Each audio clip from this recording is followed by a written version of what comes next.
Hello and welcome to Emerald Rugby Scrum Clinic. I'm your host, Alan Solomons. I've been fortunate enough to have been involved in the cutting edge of coaching since the game went professional shortly after the 1995 World Cup. The game has evolved tremendously since it turned professional, but certain things have remained constant, one of them being the scrummage. The importance of the scrum is never to be underestimated. One only has to look at the famous New Zealand All Blacks as an example.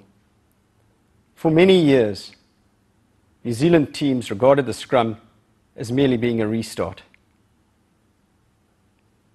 They failed over and over at Rugby World Cup. And after 2003, they decided they had to do something about the scrum. Since then, they have focused on it. And today, they are the most powerful scrummaging outfit in world rugby. The benefit of that has been enormous.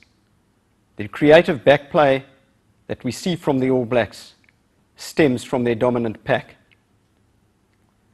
I have a belief that in rugby, there are a number of critical factors in order to compete effectively.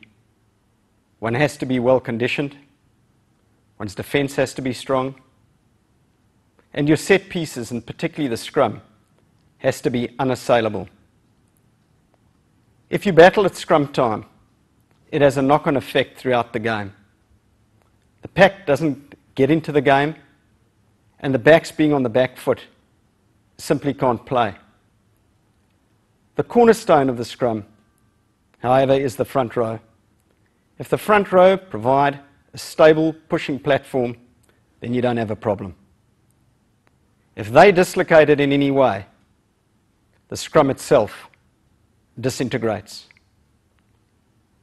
Now, to be a front row forward, you have to be well conditioned, but equally importantly, you have to have the required technique.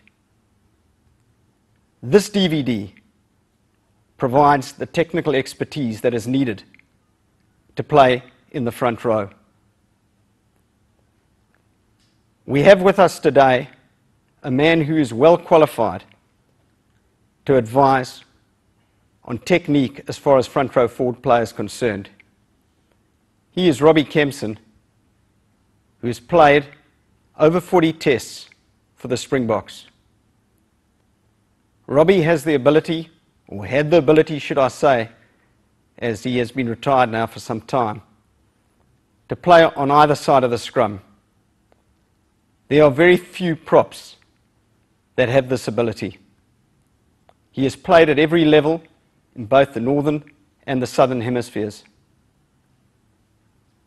Perhaps most importantly, Robbi was a player who always played on the edge.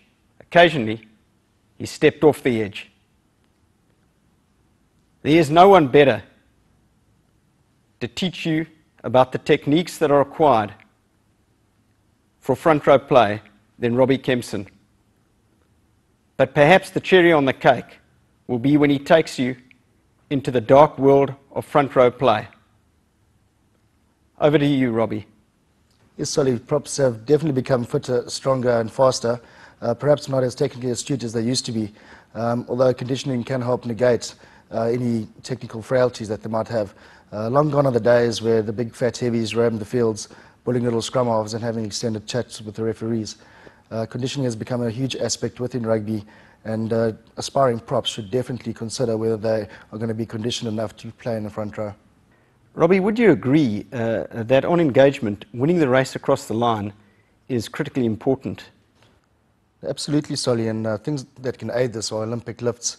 The skill, concentration and technique that Olympic lifts that requires certainly does help any player or aspiring athlete that wants to become a prop to win that race, and in particular helps with the power to weight ratio, which we spoke about earlier. Exercises like lunges, squats with a full range of movement, snatches, power cleans, high pulls, etc. All these exercises can help you attain the necessary power to win that race, which is vitally important for any prop. The other aspect of Olympic lifts is that you must have a trained and qualified instructor to help you at all times. The techniques that are used are and can be very dangerous, so getting these right are of utmost importance.